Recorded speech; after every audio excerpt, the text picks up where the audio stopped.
Hi guys, কেমন আছো তোমরা সবাই? আশা করি ভালো আছো, সুস্থ আছো। তো যাই হোক, আমরাও অনেক ভালো আছি। আজকে চলে এসেছি একটি নতুন ব্লগ নিয়ে। তো এখন আমি ভাত বসিয়ে দিলাম, দুটো ডিম সেদ্ধ করতে দিয়ে দিয়েছি। এই ভাতটা হচ্ছে সেদ্ধ হালকা করে সিদ্ধ করব।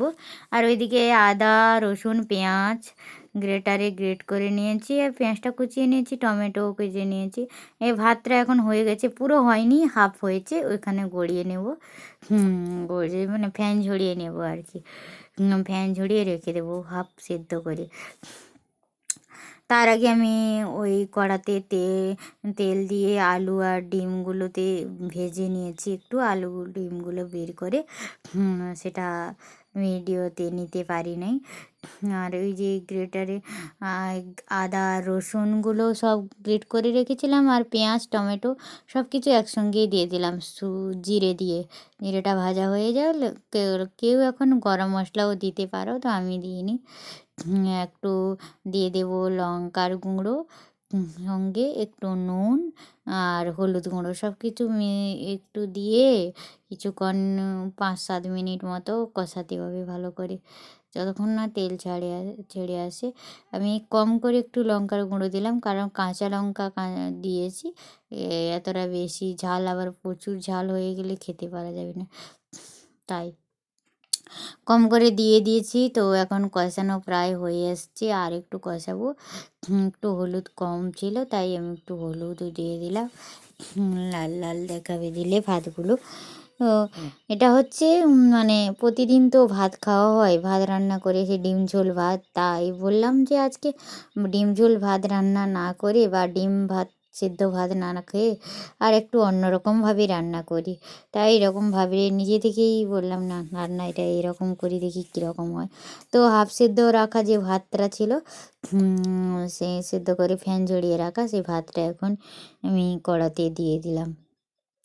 কড়াতে দিয়েছি। এখন একটু না নাড়াতে হবে, কারণ টাইম লাগবে এটা থেকে কষাতে। যেরকম সব কিছু কখনো মাংস বা অন্য কিছু রান্না করলে কষাতে হয়, তো একটু সময় দিয়ে কষাতে হয়, সেরকম একটু ভালো করে কষাবো, মানে ভাতটাকে ভাজা ভাজা করবো আর কি।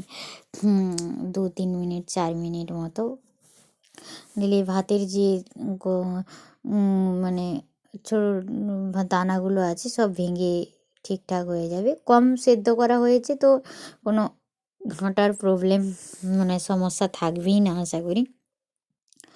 ওখানে নাড়াচ্ছি একটুখানি, ভালো করে মিশিয়ে নিয়ে তারপরে একটু দিয়ে দেবো ওই যে আমাদের কী বলে ডিম আর আলুটাকে সেদ্ধ করে ভেজে রেখেছি, সেগুলো দেবো। একটু নাড়াচ্ছি আমি, এখন মিশিয়ে দিচ্ছি ভালো করে, যা তো মশলাগুলো সব ভালো করে ভাতের সঙ্গে মিশে যায়।